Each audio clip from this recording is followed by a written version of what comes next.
Hi, everyone. My name is Dr. Stephanie Lee, and I'm a psychologist at the Child Mind Institute. We hope that by now you know we're a national nonprofit that supports children and families with gold standard mental health care, advice, and resources, all online and accessible to everyone.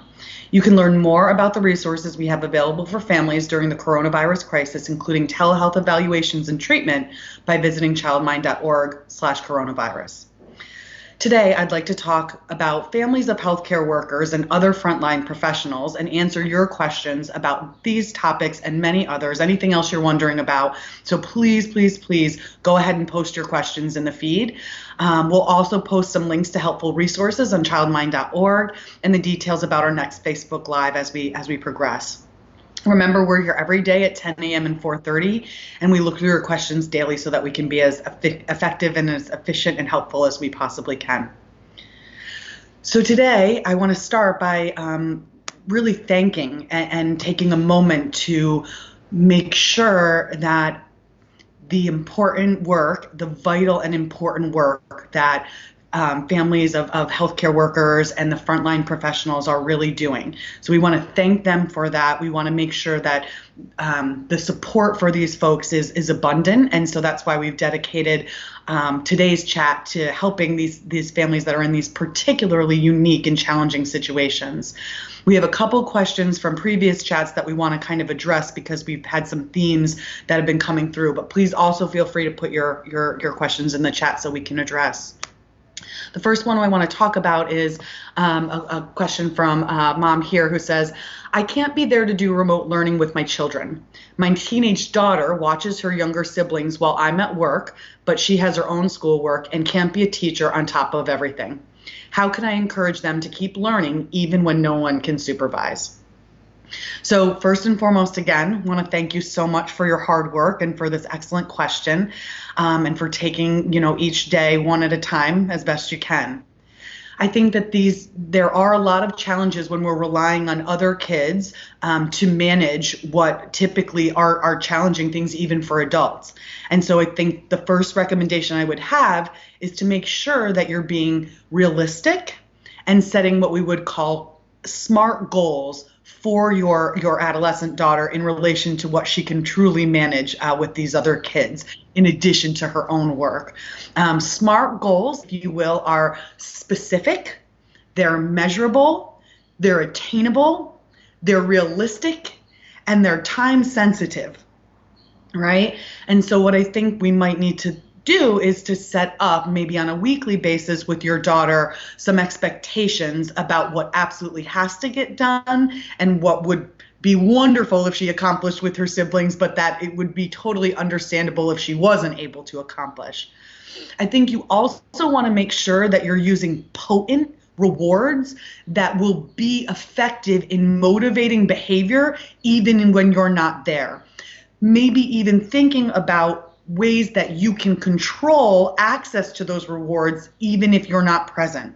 So for instance, I realize that your children may need to have access to computers or their phone or technology in order to complete their work. There may also be some parental controls that you can still provide in terms of Instagram or Netflix or other applications that they're using for a reward rather than their work. And those might only be accessed when you have gotten confirmation from your adolescent daughter that those expected behaviors have occurred or have already taken place. I think both, as I said, your adolescent daughter and the young kids will need potent rewards. So we want to make sure that we're keeping that adolescent who's doing this really hard work, in addition to their own hard work, we're making sure that we're giving them a ton of praise and attention, and also making sure that maybe there are some tangible rewards or some access to your time and attention that is dedicated only to them for their hard work happens on a regular and consistent basis. And I would make sure that those rewards came contingent, not on what actually gets done, but just in relation to no one no one dying in the household, right? So we want to make sure of is that you're not only providing rewards when the work gets done, you're providing rewards in the absence of arguments, in the absence of them calling you a million times over and over again to work through their own issues, right? So we want to make sure that we're rewarding them for the poignant things, not just what they've accomplished in terms of work. Making sure we decrease our expectations, as I said, overall, and possibly thinking about regular check-ins or accountability checks throughout the day that you might work out with the younger kids. Maybe you call them at lunch and check in with them about what they've accomplished rather than having your adolescent be in charge of that particular accountability check. Making sure, again, that we're constantly using a high rate of praise for appropriate behaviors and making sure we're being specific when we praise so that everyone knows what it was about their behavior that we liked. Really great question. And again, very challenging situation. We appreciate all of your efforts. Another question that we have in relation to kind of keeping things as calm and copacetic at home as we can comes from a nurse. I'm a nurse and my children are terrified that something is going to happen to me. I want to reassure them, but I don't know how. And honestly, I'm pretty scared too. Any advice? And you're going to notice that I'm getting a little emotional just reading that question. I really, truly appreciate your hard work and want to make sure that I don't jump into a response because I do not want to invalidate or simplify how difficult a situation you're in right now. That being said, I do want to provide support and some suggestions to you in managing not just your own anxiety, but your child's anxiety as well. The very first suggestion I have is to make sure that you truly are taking care of yourself and your own anxiety the best that you possibly can first. I've said it before on these Facebook Lives, I'm going to say it again, but the analogy of making sure that your mask is on before you secure the mask of the person sitting next to you is really a powerful one here and does need to be in the forefront of your mind. Not just because your mental health is important, but also because the modeling and the cues that you provide to your child are going to be the majority of what they go off of and how they decide their own feelings, reactions, emotions, and responses. The more calm, the more we are able to answer questions in a direct way, the better off we're going to be. At the same time, we want to make sure that we're not invalidating or oversimplifying our children's very valid and rational concerns. Of course, it depends on the age of your children in terms of what type of developmentally appropriate information you're sharing or feel comfortable sharing. But we do want to use the 2 E's no matter what. We want to be empathic and then encouraging. And I stole those 2 E's from Philip Kendall's Coping Cat, right, which is a manualized treatment for children with anxiety.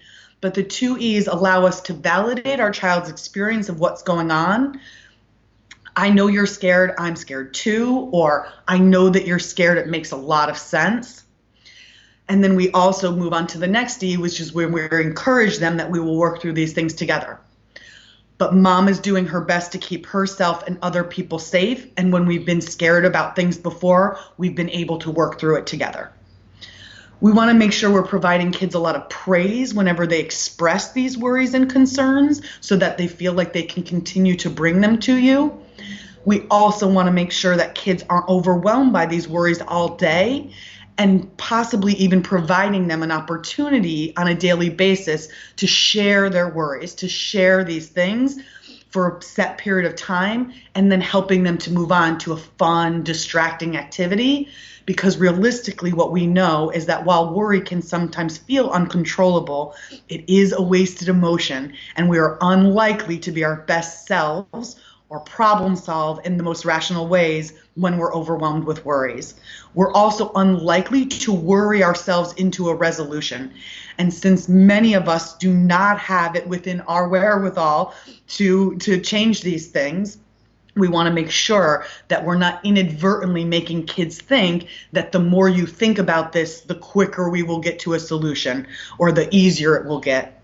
So we want to make sure we're saying to kids, This is hard. It's hard for all of us. I'm so glad you filled me in on how you're feeling. Let's talk a little bit about that. And then when we've had some time to talk about it and process it, let's move on to something fun and distracting. By the way, I make the same recommendations to adults. So give yourself some time to think about it, to worry, to process your own feelings and emotions, have all the feels, and then realize at a certain point, you can worry about it for 15 minutes, you can worry about it for 2 hours, and you're unlikely to change the circumstances. I think that a more neutral analogy that I often make to families when in less crisis-filled times is that if I have, and I realize even now how contextually appropriate it was kind of pre-COVID times, but talking about if I have a flight this Friday, I can worry for 2 hours every night that there's going to be bad weather, that it's going to be canceled. I can worry for 5 minutes each night. It's not going to change the weather and or whether or not that my flight is on time. So I hope that those things make sense and provide you some small bit of suggestion or support in what we know to be, again, an incredibly difficult and just truly impossible situation. Another question we have here comes from an essential worker who says, my husband, I'm an essential worker and my husband has been furloughed. He's suddenly in charge of all of the childcare and schooling for our 2 sons, one with ADHD, and doing it mostly solo. How can I be supportive?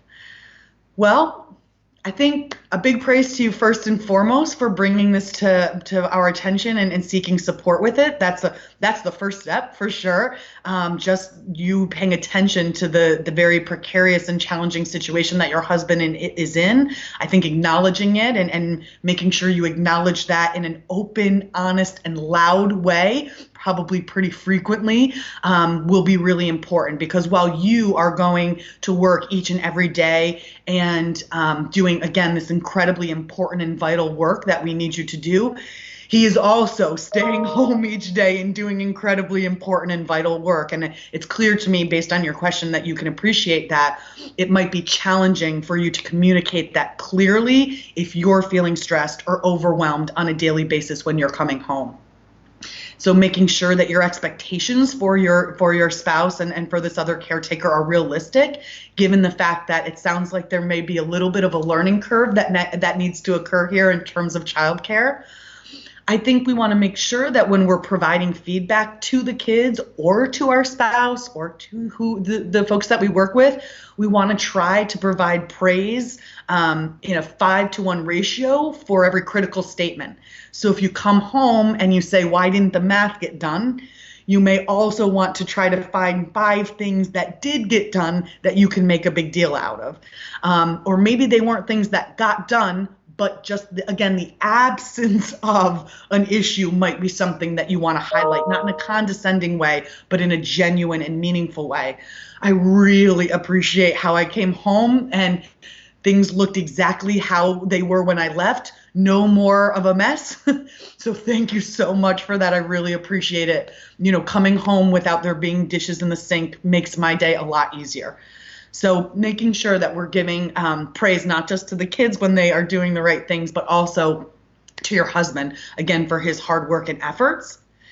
If you have been the one in charge of these things previously and feel that you have good strategies, suggestions, ideas, recommendations for your husband, I think it's also important to communicate those things in a way that your husband's going to be able to hear it. So thinking about the timing, thinking about the fact that he may need a break when you come home from those kids and from the tasks that he's been engaged in. And I'm sure that you can appreciate and relate to that in lots of other ways. It might not be the first thing on your mind when you're getting home and need a break as well. But so thinking about the timing of when you're approaching your husband about these things, it might not be right when you get home. It might be that the two of you schedule a weekly weekend meeting where you sit down on Saturdays, have your coffee, and talk a little bit about what went well that week and some areas that you can continue to improve on. I would still use that 5-to-1 ratio, though, as much as possible. So I would make sure that you are acknowledging the hard work, the efforts, and the learning curve that your husband is now kind of unexpectedly taking on. So great question. And again, we appreciate both of you for the very hard work and service that you're providing.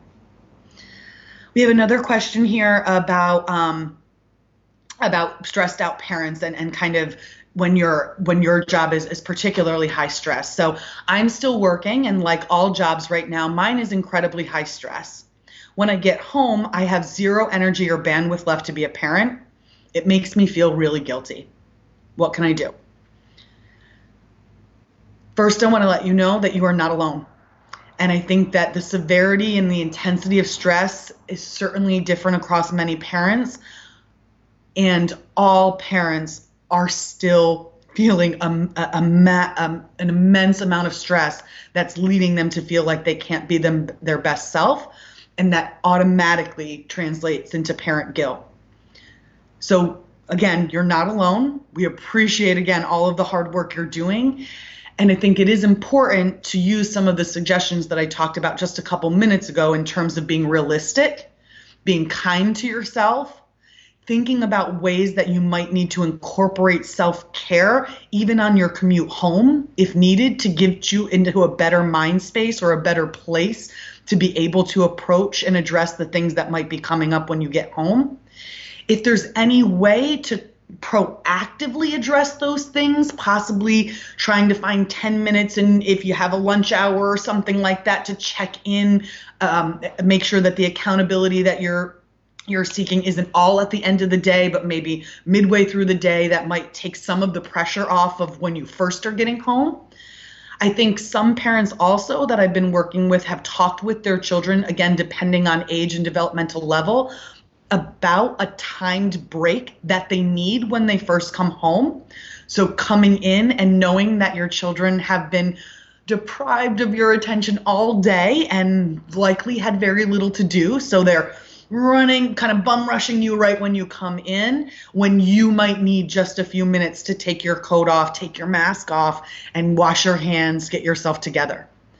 If your children are aware of your need and you can provide, and they think that you're going to be able to respond to them after that timer beeps or after your brief break, and they don't think it's going to last forever, absolutely this can be incorporated into your daily routine. So going in, talking with kids and saying, when mom gets home, when dad gets home, I need a little break. I'm going to set the timer for 5 minutes when I first get home. And if you can do a good job playing on your own for those 5 minutes, as soon as the timer beeps, I'm going to come and talk about all of the great things in your day, or all of the exciting things in your day, or all of the things that made you upset in the day. Being really clear with kids about that expectation could be helpful and might be just a little bit of a reprieve for you, or an opportunity to make coming home a little bit less aversive or a little bit less overwhelming. Again, I know these are very small pieces or small suggestions. I think thinking about the ways that you can breathe life into them in the culture of your family or in the current situation that you're in is really important. And certainly if you're looking for more consultation or more assistance around those things, absolutely those are things that ChildMind can help with, and we have additional resources that you can check into as well. Looks like we have, let's see here,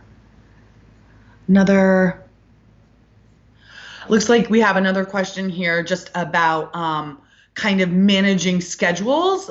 So similar type of thing here. So I am out of the house the majority of the day, and I'm wondering about the best ways to keep contact, supervise, and keep tabs on my kids, who are also, it seems like, are home alone with an adolescent here. So I think, again, this is a really, really challenging situation, and very much varies based on the flexibility in your day or when you might be able to grab a bathroom break, because I know many jobs these days are high stress and people don't feel that they have any extra time. That being said, I think there are maybe fun and creative ways that you can check in with kids throughout the day on your own time. So for instance, one thing I might suggest is the Marco Polo app, right? So that's an app where you can send videos and then someone can send videos back to you, and the videos kind of live in cyberspace. I don't know exactly how it works, but those videos are there, and that might be something that you could sneak into your office, sneak into the bathroom, make a 30-second video for your child, for your adolescent or teenager who's at home, telling them, I can't wait to be home, hope you're doing well on that math homework, checking in that way. And then they can send you videos back throughout the day as well. They can do fun things like manipulate their voice, record a reaction to your video. And so those might be some fun and unique ways of checking in, not just throughout the day, but possibly even a way of them keeping in contact with extended family members or friends, providing additional social and peer opportunities. So I think that's one way to creatively check in. I think possibly even looking at whether or not you are able to take a 15-minute or 5-minute break to have lunch or snack with your kids through FaceTime or through video chat during the day. There are ways to stay connected even for just a short time. Seeing your face, hearing your voice for even just a few minutes, excuse me, can be a high burst of attention for your kids that they need throughout the day, especially considering how little it might feel like they have to do during the day or how eager they are to have your attention throughout the day. So thinking again about fun and creative ways to not just keep tabs, but to do fun things as well. It's a great question. So it looks like we have just a little bit more time left. I do want to make sure that in these remaining moments, I personally am able to, again, just communicate just how overwhelmingly impressed those of us at ChildMind have been with not just first responders, but all of the people who are going to work on a daily basis and managing these types of things. So whether you're the one going out into the community, whether you're the one staying home with the kids while your partner or spouse is doing those things, we truly, truly, truly appreciate your efforts and want to be here and be as supportive for you during these precarious times as we possibly can. We know that you're compromised. We want you to be kind to yourselves, be kind to each other, and keep those expectations realistic. It's going to help you to manage through what are difficult times. When you feel like you can't see the forest through the trees, take that next step in front of you and just keep walking. So today, in closing, I just wanted to make sure that I say, again, a thank you to all of you who have provided questions and provided us some materials to be able to address these incredibly important topics. I want to thank you again for joining me. I hope it was helpful. And remember, we're here every day at 10 a.m. and at 4:30. We look through your questions daily, as I said, and we check the post for the topic for our next live. The ChildMind Institute is here to help with the mental health and parenting needs of this coronavirus crisis, no matter where you are or what position you're in. We have resources to help, from daily tips to consultation to gold standard telehealth treatments. Please, please, please go to childmind.org/coronavirus. Be safe, and thank you all so much.